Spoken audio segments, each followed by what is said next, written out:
So I put it on my wireless sounder or my mobile.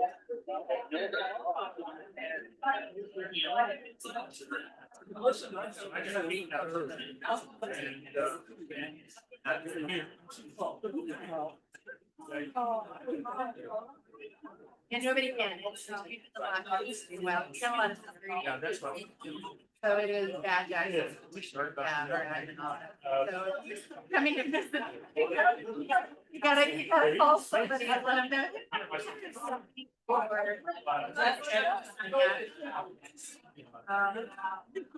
Yeah.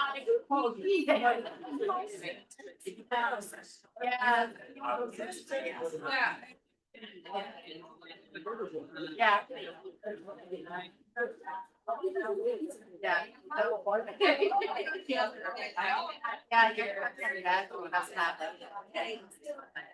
or they know you're coming or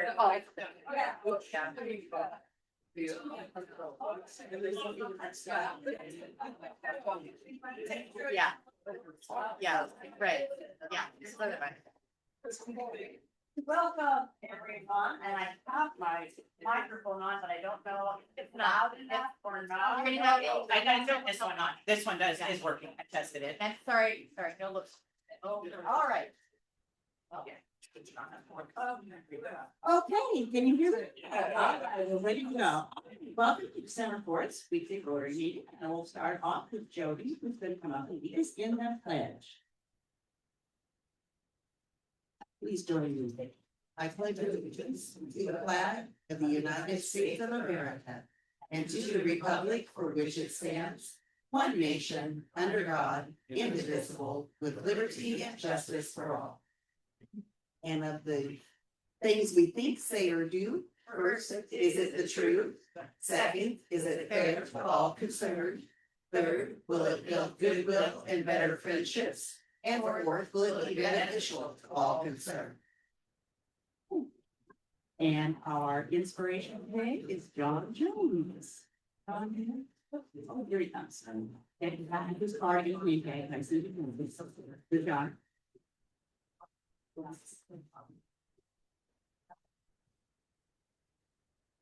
This is Uncle John here to inspire you. First of all, drifting and coasting is always downhill. Second, if you do, you can. If you don't, you won't be able to. And the prayer that I say on a regular basis, I pray for wisdom and I pray for strength to do the wisdom that is what's right. And I also pray for patience, but that one has not been delivered. Oh, I don't know, Sean. You hang out with us. Gotta be patient. Okay, so Claudia, did we sell all the tickets today? No, I did not. So Okay, so get your dollar bills out so that we can come around and pocket some change from you, and you can hopefully win in our 50-50 at the end of the. We have today visiting, we have some Rotarians, and so that's great to have visiting Rotarians. We have Bob Brownell, who's going to be our speaker today. Thank you, Bob. Then we have John Schiavone, who's our Friday Club, who we always welcome to come and join us. We love seeing him. And Dan Trumpers, who is also a visiting Rotarian. So thank you for joining us today. Dan. So announcements. I don't know if anybody has any special announcements. I have you just come up right up here. You can come move this table. And I've got a couple. I just wanted to thank everybody from the food bank and the food that keeps coming in. You know, that's a priority that we're working with. And I thank you immensely for that because it's kind of switching off. They're gathering it and filling in anything they need. So if you want to come up and say anything else, you're welcome, Patrice, because it's always nice to see you. With that, I'll turn it over to Jody. She's up here next. So we've got lots of announcements. For sure. Okay, it's our last meeting before our backpack stuffing event, so I sent out an email that it is next Tuesday, so the 9th, at the Grants Pass High School Commons area. The first shift will start at 4:30 for the unpacking, staging, cleanup. Then the second shift should start hopefully around 5 o'clock for the stuffing, loading into cars, and the final reset of the commons area. So we've got that going. If you've got any types of supplies such as box cutters, heavy duty garbage bags, anything that can help in that line for our unbagging and unpacking and that type of thing, it would be greatly appreciated if you can bring those dollies, that type of stuff, so we can also help move things off of the trailer that Doug is going to pick up for me. So I greatly appreciate it. We've got a lot of boxes. So I'm looking forward to that and looking forward to seeing everybody there. It's an exciting thing. And then a different hat, don't forget, December 18th is our ornament exchange. I do have a different little story for the right left game this year. So looking forward to doing that and having you all here. Thank you, Jody. And yes, my daughter's even coming to the event on Tuesday, so she's stronger than I am, so she has lots of boxes. I thought you were still talking about ornaments. She was strong enough to hold an ornament up. This is kind of an 11th hour tweet. Dan Converse is here and we're both on the Rotary Youth Exchange Committee. Next week, we host the district inbound students. So all students, like there's Suzanne, gather here in our community and they meet with other kids who want to be outbound students, but they need places to stay. So I had passed the roster around a couple weeks ago. The Welches are doing it. I mean, we're veteran host parents years ago. Now our kids are 50. But if anybody can take the responsibility of hosting 2 or 3 kids, they're only 13, correct? 13. Right, 13 kids that we need to house. They come in on Friday evening. We basically feed them Friday evening, give them breakfast. They go out to North Valley High School. No, we don't. Oh, that's right. Okay, and then we give them a light breakfast Sunday morning. They spend the day out at North Valley High School where they meet with the students who want to be outbounds, and they're always inspirational. So it's actually a wonderful opportunity. It's giving it your weekend or parts of your weekend away, but you learn much more. They're wonderful kids. So I'm going to pass this roster around again and open up your hearts and your homes. Thanks. We're lodging them Friday night and Saturday night, right? Saturday morning, they breakfast. Not really, because they go. Okay, they do. So they spend the evening, and then Saturday night, I don't know if you know. Saturday night. On their own. Saturday night, they go to the Boys and Girls Club, and they have their own party. Right. So we don't feed them dinner then. And then breakfast Sunday morning, and we meet back to where we picked them up. Originally, is it Camp Rock? 10 o'clock. We bid them adieu, and it's always a little sad to say goodbye too. They can pick that Saturday night. I think it's the parade downtown. They want to walk over. Okay, and I'll segue a little bit, but if you had ever considered hosting a student for a school term, this is a great way to see if you think that would be a good idea, because again, it's only the weekend and it's a lot of fun. I had expected to be making that announcement. I'm really grateful that Don did that, because the main people that have hosted in the Wednesday club are out of town that weekend. My club didn't bother to consult me, and our Christmas party is on Friday night, which is the worst time that it could be. If it was on Saturday night, we would have the kids at the Boys and Girls Club, and they would be off at the party, and we'd all meet at the end of that. Not so much. But the other reason why I'm here, and this is, it's not personal, but it is, I'm part of the Road Community College Community Band. This Sunday at 3 o'clock at River Valley Church, we are doing a benefit concert for the Josephine County Food Bank. And we're trying to get out as much word about that as possible. I can assure you that the music that we play will touch the best Christmas memory you have ever had in your home. And it's just a really, really good concert. A couple pieces will give me goosebumps. So I get it. Having it every week, you would. And so I can promise you that it would be a good concert, but it's also a time that we can get together and help the food bank kind of replenish their supplies. It can either, it's advertised as a free concert. We really want people to make donations of food or money. No donation of money is too small. No donation of money is too large. For me, Sunday at 3:00 in River Valley. This Sunday at 3:00. Okay. Okay, great. I want to make an announcement, a reminder, and for anybody who isn't aware already, I am the club treasurer and it is time for dues again. So for newer folks, we split our Rotary year in half, July through December and then January through June. And we charge dues at each of those time periods. So you will be receiving an email invoice from me in the next couple of days.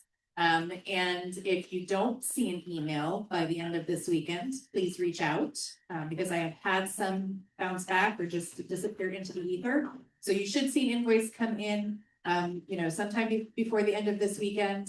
And if you have any questions or, think you've already paid or, need some extra time, whatever, just please don't hesitate to reach out, but be keeping your eyes open for that. Just a quick thank you for all those, especially Greg Smith, who is our major contributor to the Blue Bag Drive, the holiday match. Plus our normal donations that came in that some of you saved up for. We're just a few steps short of $125 from just that 2 weeks. So congratulations and thank you. Okay, and most of you see already, there's Christmas cards all over the tables, and we know that's one of the things that we're working on next meeting, which is December 11th, will be the very last time to turn them in to Jamie. But if you'd like to stay after today and help do some cards, that's why we brought in lots of cards. And if you kind of just need a nudge as to what to say, we can help you with that. Personally, I talked to one person, Claudia was saying, she just says, have a great new year and warm holiday. I think about the fact that they're going to seniors. And so I always sometimes just try to nudge it to say, I hope this Christmas allows you to enjoy the memories of your past, that sort of thing. So anyway, just a nice little note. Most of the Christmas cards say wonderful things inside them, but it's just kind of nice to personalize it. And myself, I sign my name just because I like to sign my name. And that's a personal thing because I'm a handwriting teacher and nobody can read my handwriting. Oh, they can read my handwriting. I'm one of the few people anymore who knows how to write their name. So anyway, so that's something that we're working on. So work on those.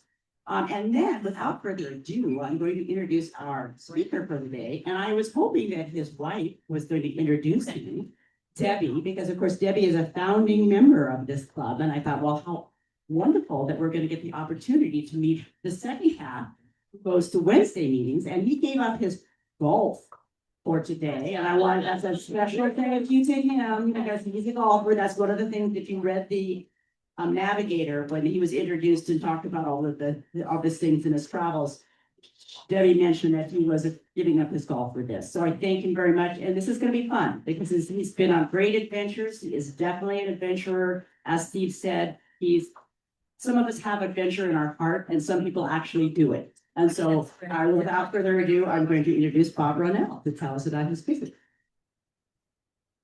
Thank you.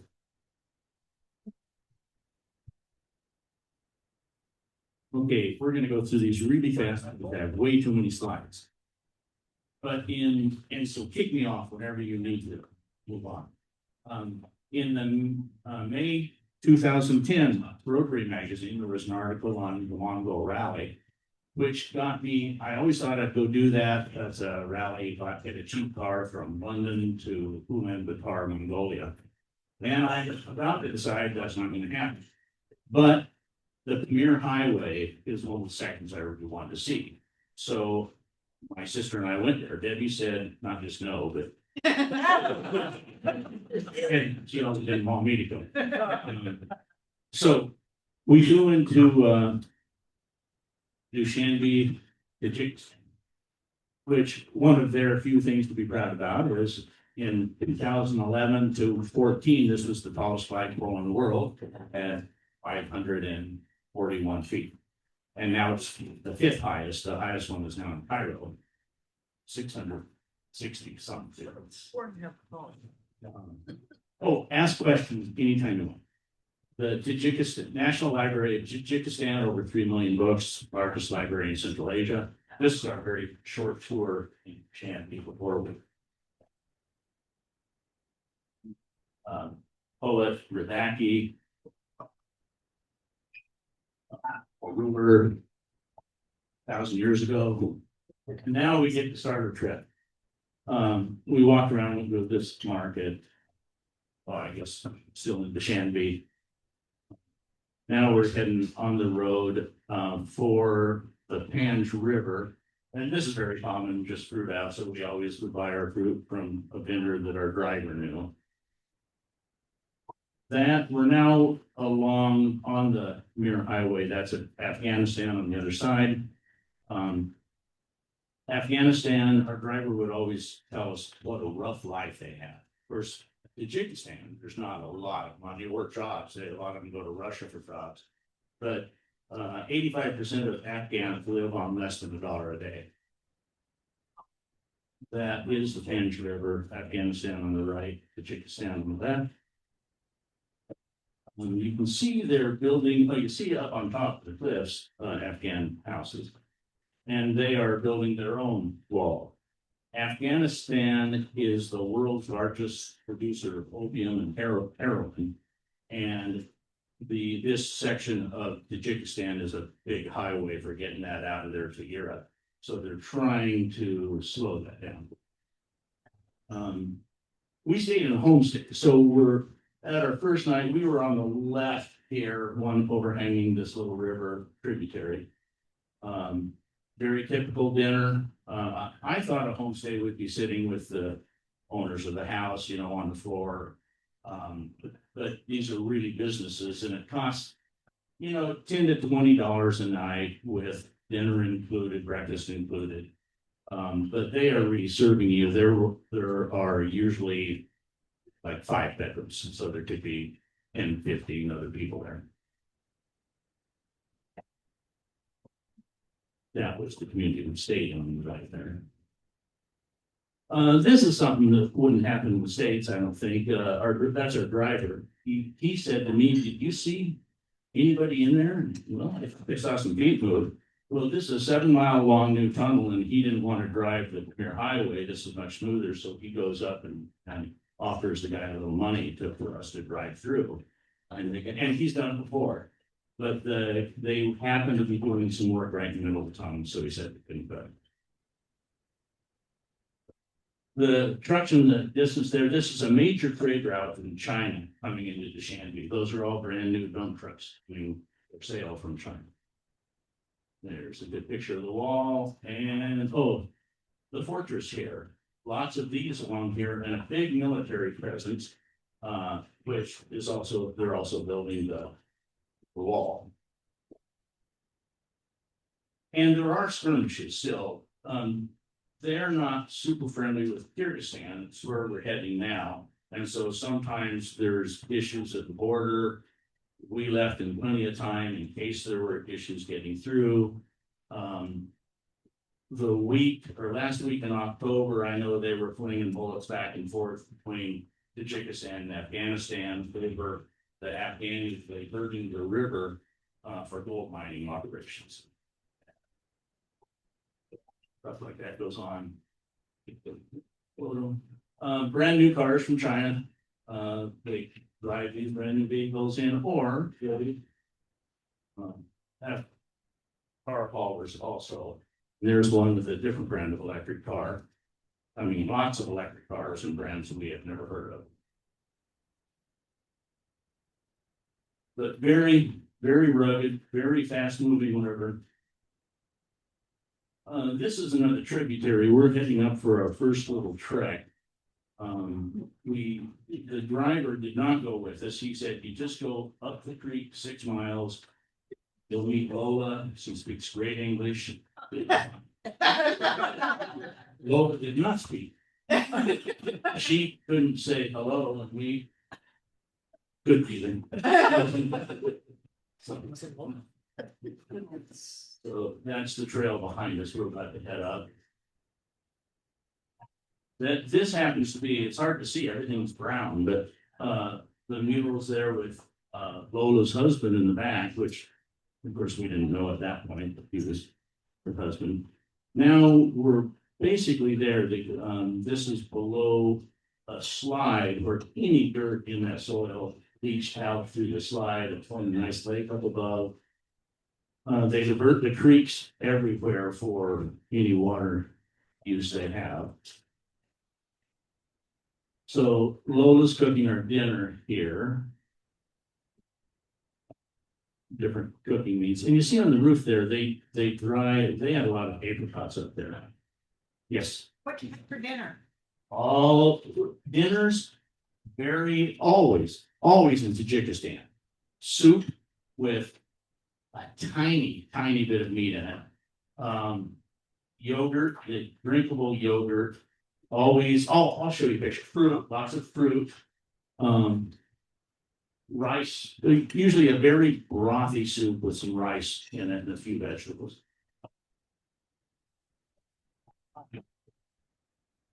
So there's a guy underneath that bunch of hay. They're bringing in the hay for the winter.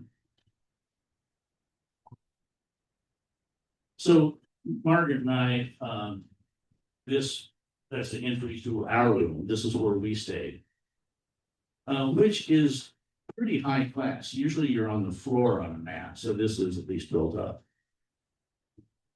So this was the setup for dinner. There's always, you see the candy and cookies in the top left, the yogurt in the cups with some jam to mix in, always candy nuts or nuts, raisins. And then the salads are typically either cucumber or cucumber, tomato, and onion. Then you'll get your bowl of soup. And we made it out and heading back down the river. I only find this interesting because that's got to be 200 feet to the ground and no guardrail route, which I find interesting. This is an old fort site that they're kind of restoring. But great views. We moved on from the few days along the river where there was no farmland, basically, to the wider valley farther up the Banch River. Still Afghanistan on the other side, but we're getting close to, well, in fact, there are some Afghanis that looks like the teenagers are out. They've got a net. We watched them pull it up one time, no fish. So they were having a good time, but not being very successful. Bob, what was the temperature? It was hot. Dushanbe is low. It's like 2,000 feet high, and it was 100 degrees and kind of humid. And that's why we went in the fall. We did this we came home first week of September, and you'll see later, the season in those mountains is not very long. So you have to go there or when it's even hotter. But up here, it was probably 80 degrees, and we're probably now at 6,000 feet. And going up fast, maybe 7,000 feet down. This is the UN on the Afghan side meeting with the Taliban. And I don't know why. The driver thought perhaps because it had a bad slide and maybe they're building a new school or building. I thought as we get higher, the scenery, I think that we start to see a little green. Those mountains in the back are in Pakistan. So we're that close to Pakistan, and you'll see China upcoming. This village where we spent tonight is, I think, close to 12 or 13,000 feet high. This is a very typical village where they look deserted.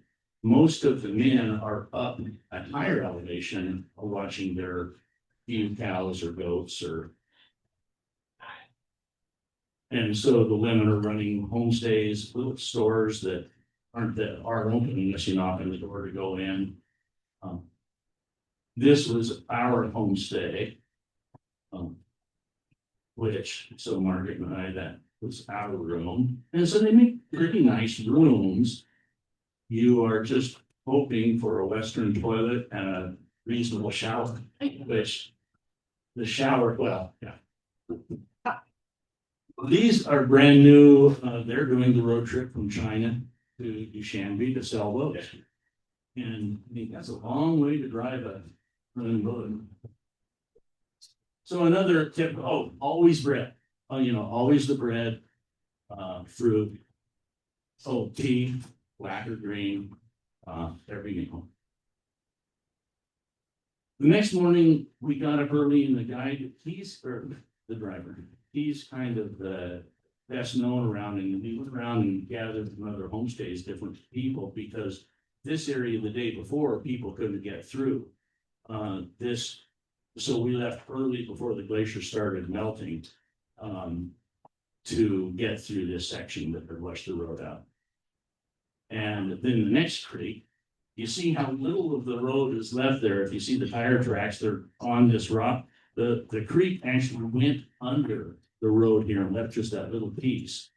So these guys started this morning and they're fixing the spot. Our first little trek, we stopped probably 11 or 12,000 feet. We parked, and I'm walking up to 16.5 or so for afternoon jaunts to get views of China here. The wind was blowing so hard and there's no vegetation. I was afraid. I had trekking poles and I was afraid to put them down, thinking to blow away laying on the ground. So here, highway, second highest highway in the world. And I think it's only a highway because they name it a highway. Kind of drive where you want. It's too bumpy. No, it's an international because it goes into China. But the views, I think, start getting better. More dump trucks from China.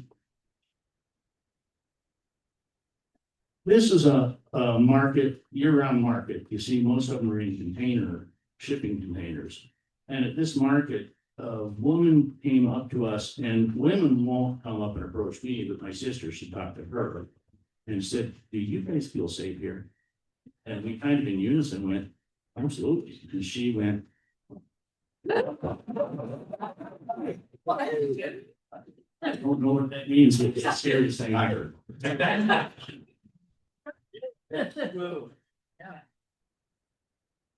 I had to look at the electrical store, all those there. This is the town my driver grew up in, Portland, I believe. And yeah, local gas station. He bought 2 jerry cans and bucket. Then we went over for lunch and had our first yak meat. And we crossed into Kyrgyzstan. No, we're not to Kyrgyzstan yet. But actually, I think this side is at a border. This is Kyrgyzstan, and this is the first quantity of meat we got, and this is yak meat, and it was very good. But you see how the soup is typical, very clear brothy type thing, some vegetables. In Kyrgyzstan, lots of potatoes.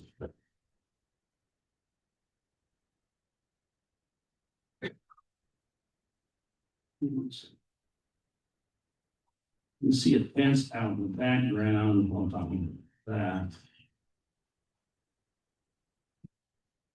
This is the highest pass on the Mir Highway at 15,270-ish.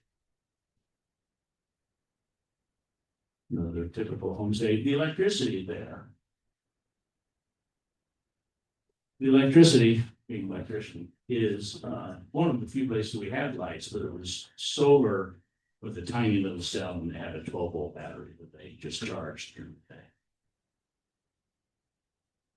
Probably the best bathing experience I had. You go in there and you hear the little guy can feed the wood stove, and there's a little tap in the bottom. You get piping hot or cold water, but it was by far the cleanest. That's weird. And You see on the left, they're stacking up their dung for the winter fire. And the stuff on the right, I'm not exactly sure, but I saw that's what they're barbecuing over. Yes. Curious, you felt any effects of being at such high altitude? Yes, we did.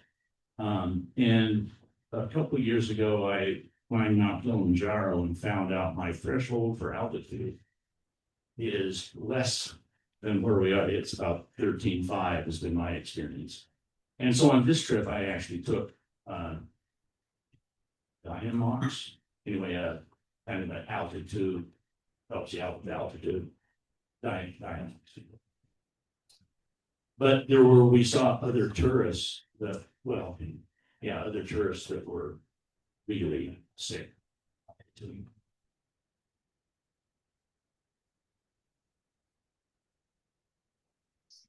So the fence, it's between them and China, Tajikistan and China. And it was built during the Soviet era when it was called Soviet Union. And it's maintained today. It was last in 2011. They ratified their agreement to continue watching the border. My guide happened to offer me come over hunting with him. I go, where do you go? We find a way through the fence and go to China. And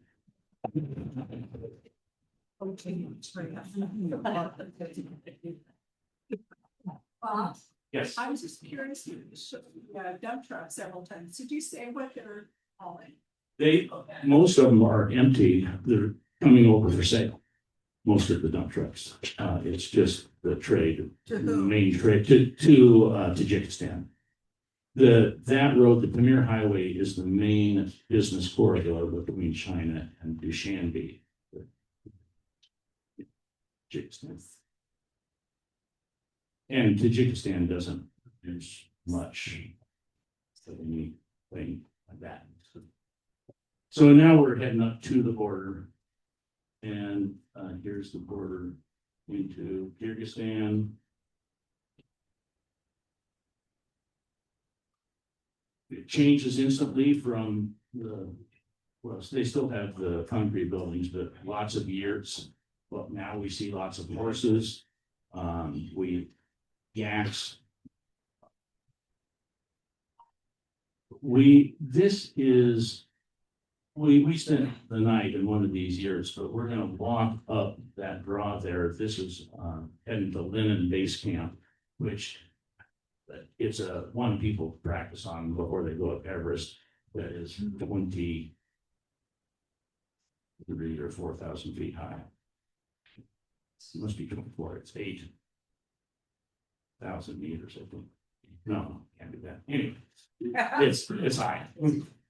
So we took off this trail and down across the creek, up the other side, and the colors were fantastic. So up there.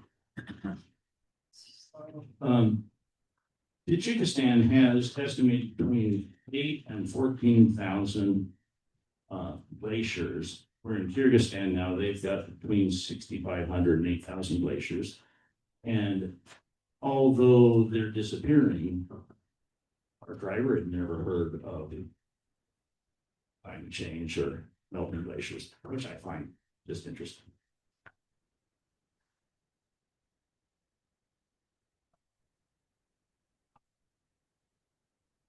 I thought this was very Mongolian, but then when you look close, he's looking at a cell phone.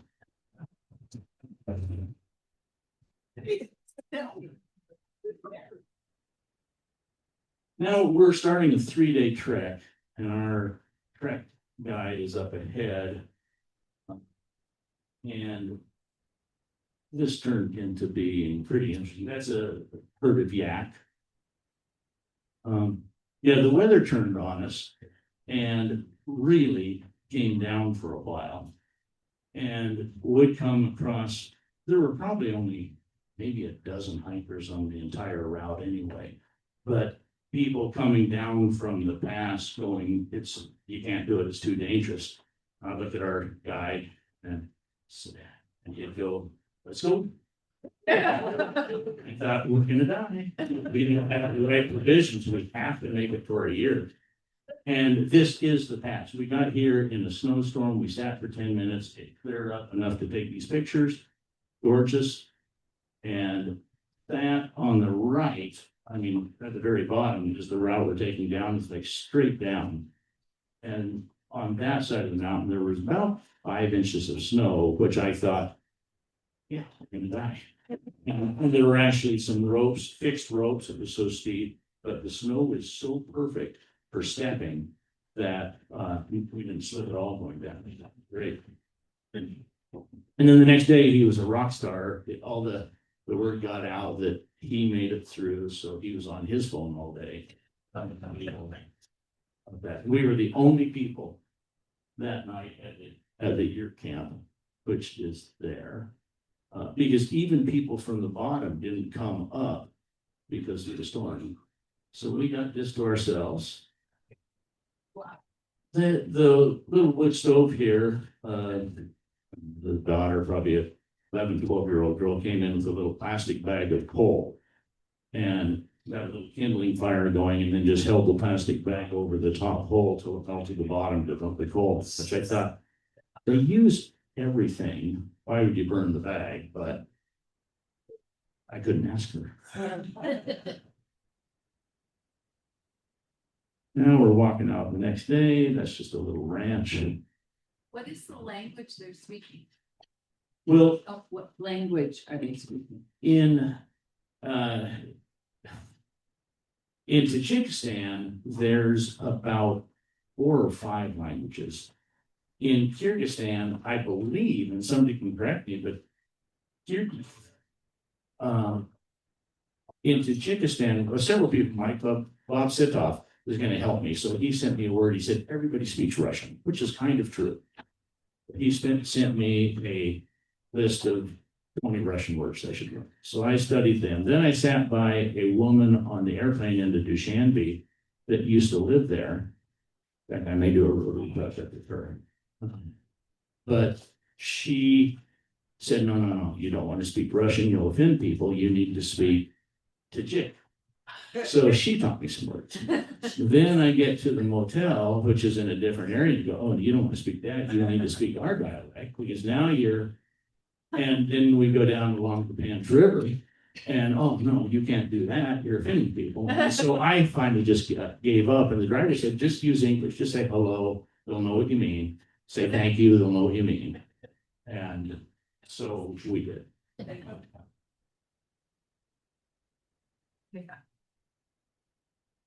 Go through these. Oh, there's our next year camp down the bottom. This night there was a earthquake. Maybe the first one that I've been in that really shook for 4 or 5 seconds. And we were pretty close to the epicenter, as we found out later. It was 5. Out of there.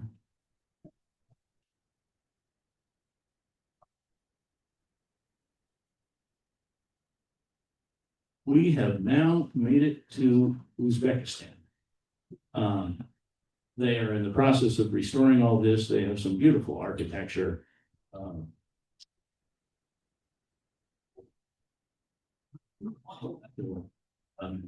Most of these places, yes. Speak on Muslim. Yes, Christian, yeah, got a lot of these people Muslim. I'm just for that. thank you. I think like 92% are Muslim. But they are very accepting of other religions. I think it's like 5% Christian, 3% Jewish, maybe. But same in Tajikistan, and they talked about Afghanistan. In fact, there was about a month before we got there. There's a bazaar that happens every Saturday on an island between Tajikistan and Afghanistan that both countries get to go to. And about a month before we were there, some of the Afghani that are not so open to other religions went to the market, had shaved their beards, and I did not find online what they did, but they shut the borders down because of it. And there's a lot of, finding information is really hard because the governments are corrupt. And, you know, we talk about heroin and opium and and then you do a bunch of research and find that, you know, one of the reasons they don't want to pass in freely to Europe is because the president of Tajikistan wants a piece of the action. So if he can slow it down, then he can resell it.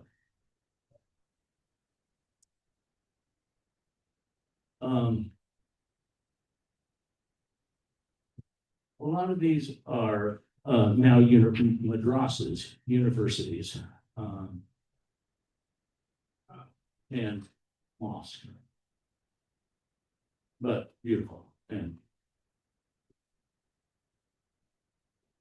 the detail, you know, I mean, I've got thousands of pictures. We stayed just a quarter mile from here and came over there. We heard there was a laser light show every night. So we stood around for an hour and it didn't happen. So there. Local market. So now we're back into northern Tajikistan where everybody says, oh, you got to go there. That's the beautiful part of Tajikistan. Well, we met this little dude on his donkey and I gave him 3 pieces of chocolate.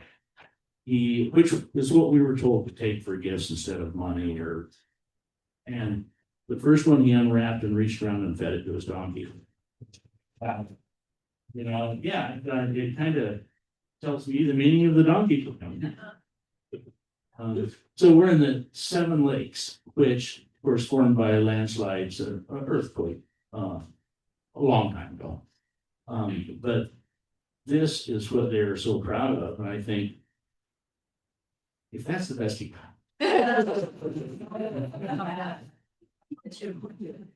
I'm not sure I'd build my house on top of one of those, so the next lake is leaking through the hill that bad. Lots of dust in the air from, you know, it's just dusty, nothing to hold it down. The wind blows. So a lot of days, it looks like our inverted days here. I take most of my pictures just out the window going full speed ahead. I didn't even know I took a picture of her until I got home and looked. I thought, I think that's a great shot. Debbie wants to know who it is. Yeah. Well, so I'm sticking with the story. Heading up to our homestay, go through this little neighborhood. We did our driver now is Bobo down here in the bottom, and this is his mom's summer place. They all live together where we spent the night for our homestay. But in the summer, she goes down to tend to their cows and donkeys and maybe a goat. And we had lunch with her. So again, you see the melons, the fruit, all the candy, bread, and then they had a bowl of soup. That's his mom on the right. This is a day hike we took this little lake region, which really was pretty. And then on the way back down, he goes, would you like to stop for tea at mom's? Well, she just leaps into action and we get salad. She cooked these potatoes. Of course, she'd come to my sister because she wouldn't talk to me with something. And my sister, she brought her a cup of water. And my sister said, she wants me to wash my face. You sure? Well, she keeps indicating this. And I can't imagine, anyway, the guy corrected her when she started washing her face. She brought that for you to drink. She said, don't drink it. Yeah, don't drink it anymore. Yeah, not yet. Dude, school. School. The next day is the first day of school. This is the door to our homestay. That's the kids. And we're done. Oh, made it. Back into Shanty. Wow.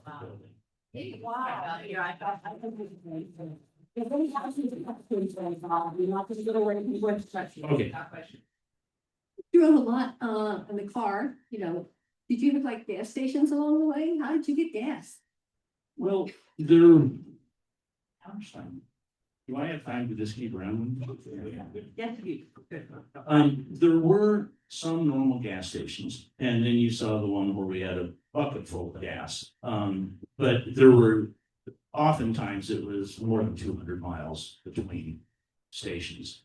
But the one we went on as we first got down to the river, I thought was interesting because you have a basic speaking guide or driver, and very basic because you think he understands, but as an example, we stopped to get gas. His buddy pulls in another car to get gas and leaves without anything. I asked, why didn't he get gas? Oh, he's got a dual fuel car and they don't have the right kind.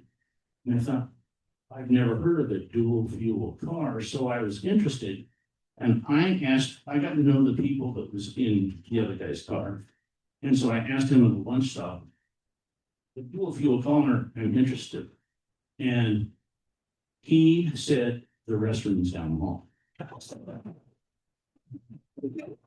that is. I have one question. Infrastructure. I mean, what are those villages? I mean, obviously, you said it was a special treat if they had a bathroom. Do they have septic systems? Do they have? I mean, what is their infrastructure built on? Most of them are a lot of outhouses, just of course, holes in the floor. Of course, up here where we had lunch with his mom, that's just camping out. So they built a little outhouse. And my sister and I thought we were having issues. She used that outhouse and said, well, they have issues too. But, and then most, I'd say most, or a lot of the homestays had flush.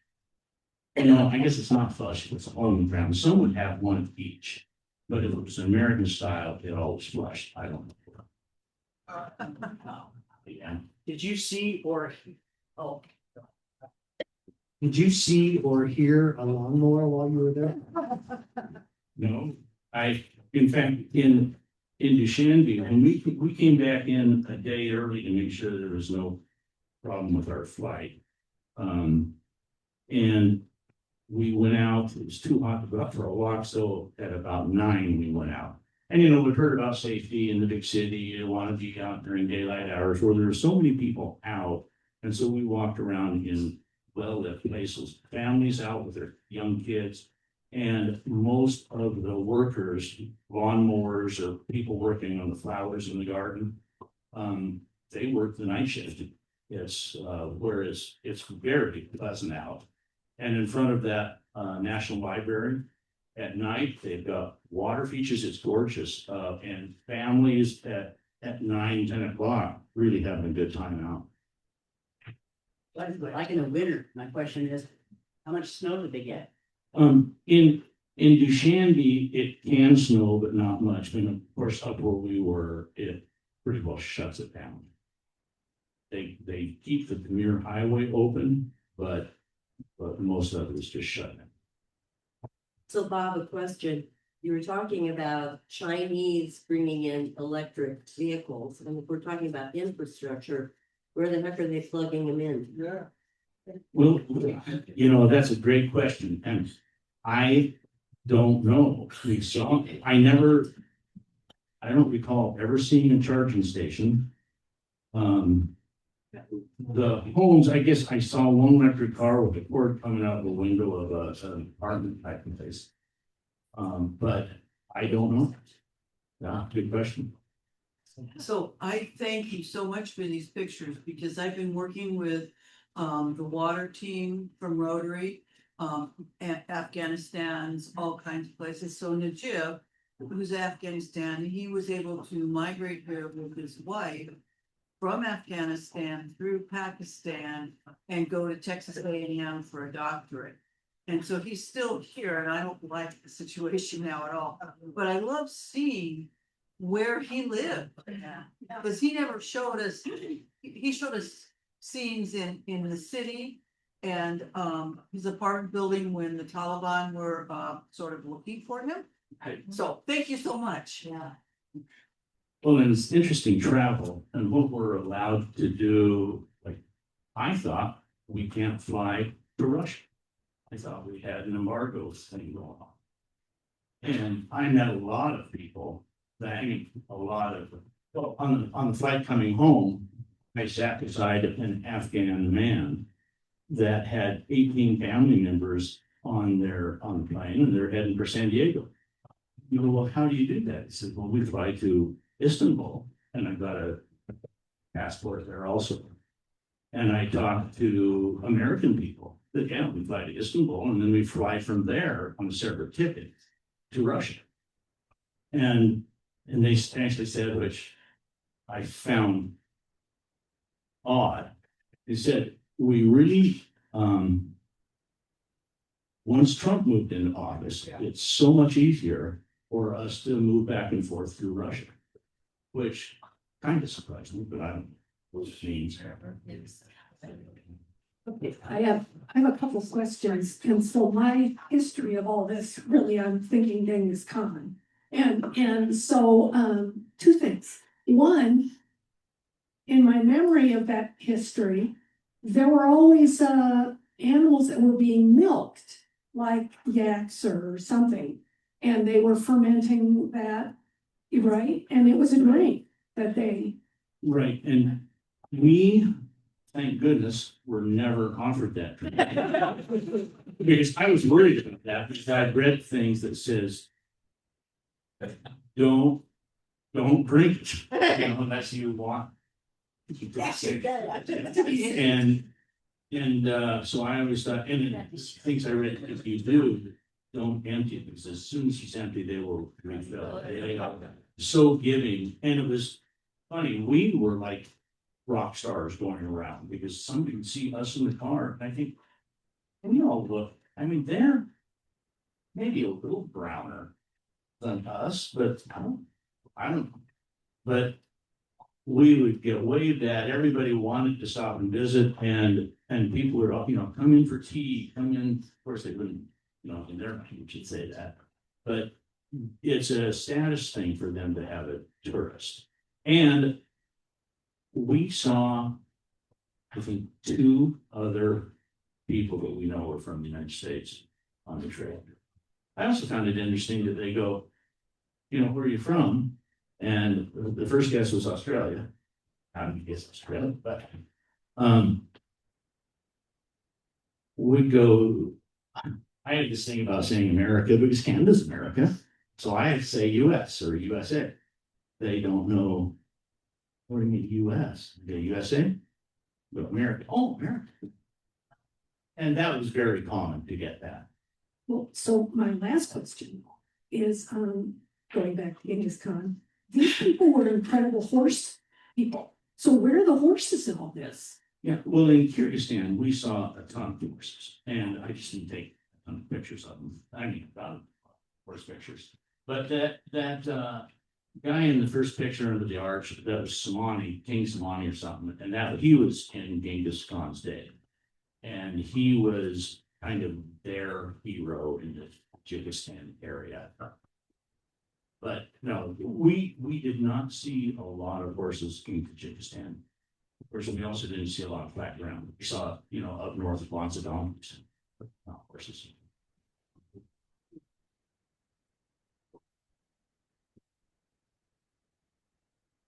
About how many miles did you put on and what kind of shoes did you wear?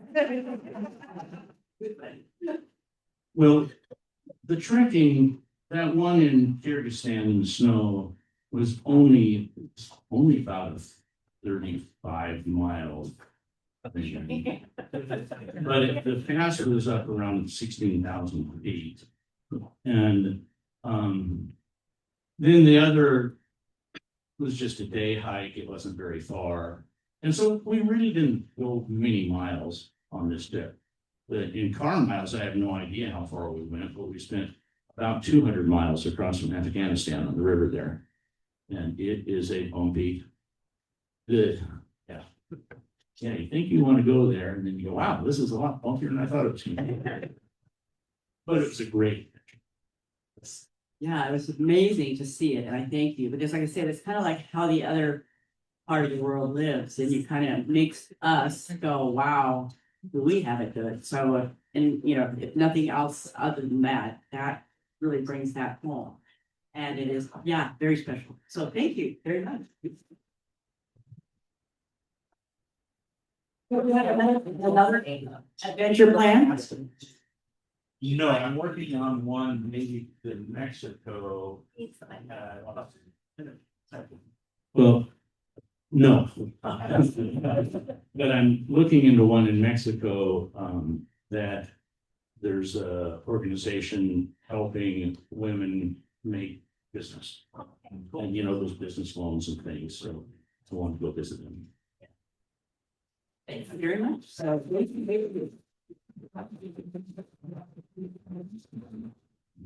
So Sergeant of Arms, Kelly, that's you. Can you talk about Genghis Khan? I know you could. Okay. I kept this really light today, because I didn't know I was Sergeant of Arms. So when I found out, I went, oh, okay. So I was thinking about my favorite things, one of which is our cats, but I also love dogs. So are you a dog person or a cat person? Or both? Or neither. Okay, so what I did is I picked out some fun quotes about dog and cat people. Here's my first one. Dogs look up to us. Cats look down on us. But pigs treat us as equal. That's a direct quote from Winston Churchill. What do you think? Okay. Here's another quote. Dogs, they come when they're called. Cats, they kind of take a message and get back to you. It's true. Now, if cats could then text you back, they would. But one thing they agree upon, they realize both cats and dogs know that you're lying when you talk about the vet. Mhm. A dog, for all you dog people, is the only thing on earth that loves you more than they love themselves. Oh. Mhm. The only difference really between dogs and cats, though, is how they fake their own death when you step on their tail. It's true. I've heard it and seen it. Now, cats will plot world domination. Dogs, on the other hand, they just want another treat. No, but the cat could be man or woman's best friend, but they would never think it. A dog will teach you fidelity, perseverance, and how to turn around 3 times before lying down. Mhm. Cats, they run on a low battery mode. Dogs, full battery with notifications on. Always. This was a funny quote. The problem with cats is that you get the exact same look whether they see a moth or an axe murderer. It's true. I am a dog person, said no cat ever. Both species also agree on this. The vacuum cleaner is the ultimate enemy. Mhm. Cats will knock things off tables. Dogs will eat the things they knock off tables. Same chaos, just different style. I was told that the training procedure with cats was going to be difficult, but it's not really. They had me trained in 2 days. It's true. Dogs believe that they're kind of human. Cats, no, they think they're God. But I love this quote. This is from Mark Twain. When a man loves cats, I am his friend without any further introduction. I, on the other hand, would trust a dog with my life. A cat with all my passwords. In ancient times, cats were worshipped as gods. We all know this, but they have never forgotten this. It's true, and I want to leave you with one last one. Love is a 4-legged word. So, a little fun, but now let's go with some happy bucks, sad bucks, starting with your idea. Oh, see it back there. I've got, 5 happy bucks because I'm very happy to just meet you. All of you, they sent, good wishes and prayers and so on. I didn't get them at the time, but, I've had a chance to look through them and really appreciate it. I just have to say, Lisa was the one who pulled me through this, that, she came and whispered in my ear, "You can't go yet, hon. I don't know all of our passwords."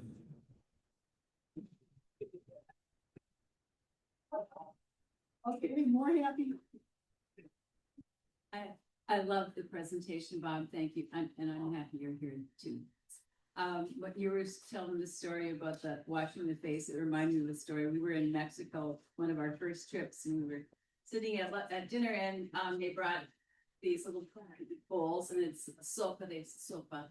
And so, I have been studying Spanish, so I knew this, oh, that must be soap. And so I started washing my hands in it, and they came and tell me, no, no, señorita, it's your soup. Yeah. Washing my hands in the soup.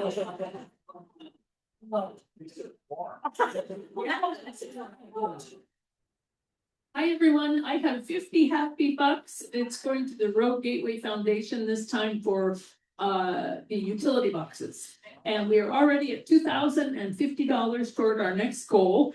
And part of this is also to acknowledge and thank you for not singing happy birthday to me. And I did turn 70 recently. I know I don't look a day over 69. And thank you, Bob Brownell. Very nice presentation. Yeah. Welcome back, Luke. Yeah. You can still sing. Thank you for the wonderful, interesting talk. And second, I have very happy to see Lutz back. And I know he loves Mint, the organization, and so does Dr. Murray here. So I have 250 bucks for Mint from my mosque.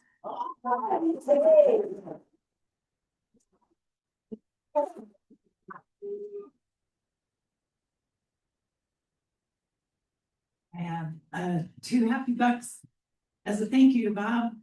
That was awesome. And I actually a long time ago was leading a wilderness trip and had a young man from Kazakhstan.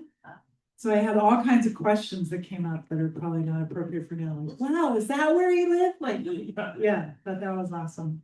And 2 more because I got to spend Thanksgiving weekend with a little 17-month-old who took me back to a whole different universe. It was fantastic. Played along. Okay.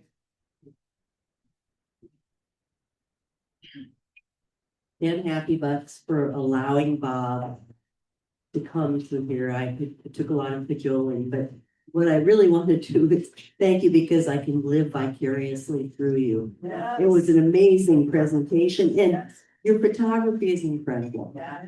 10 happy bucks for you.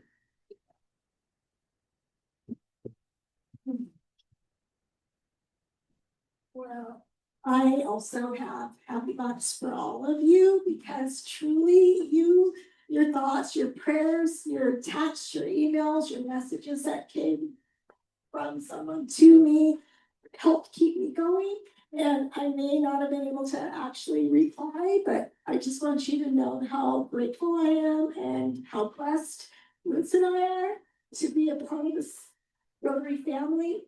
And Judy, all of you for spearheading the RCC Endowment Scholarship. That was amazing when you heard about that. I wish you could have seen Litz's face when I shared that with him. So anyway, so much gratitude for all of you, truly. I'm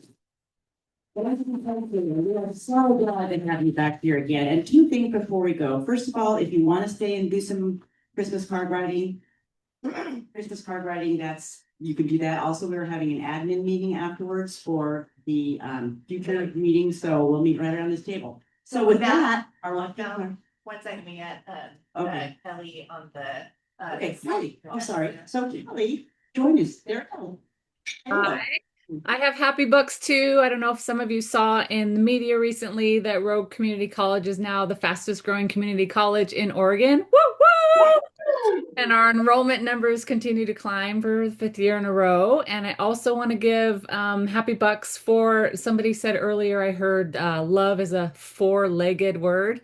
I just joined I just joined the board at Sanctuary One. So happy bucks on both occasions there. Great, thank you. That's wonderful. Lovely 4-legged friend at home too. Anyway, we'll move beyond that 'cause it's over our time. So we have a couple things going on. Our lucky card today is a 9 of diamonds. So look to see if you are our lucky winner. I know it wasn't me. Oh, it's me. Congratulations. Okay, if you ordered your wreath, yes, there are wreaths here. If you ordered a wreath, where are they at? Are they? They're in a box over here, so. Okay, so go to that. And also, Whoever they- and I know many of you know that there's lots going on with the city this weekend. They're actually lighting the Christmas tree and then having lots of music. And they're also doing a cocoa crawl downtown. I brought in a poster of the times and things on the back table if you want to take a look and see, what's going on when. So take a look at that if you want to know anything about what's going on. Big weekend in Grants Pass. Now for our thought for the day, and this is to you, Bob. Adventure begins the moment you dare to step beyond the edge of your comfort zone, where the unknown becomes the canvas for your greatest stories. Thank you, Bob, for sharing yours. Have a great day, have a great week, and we'll see you all next week. Great.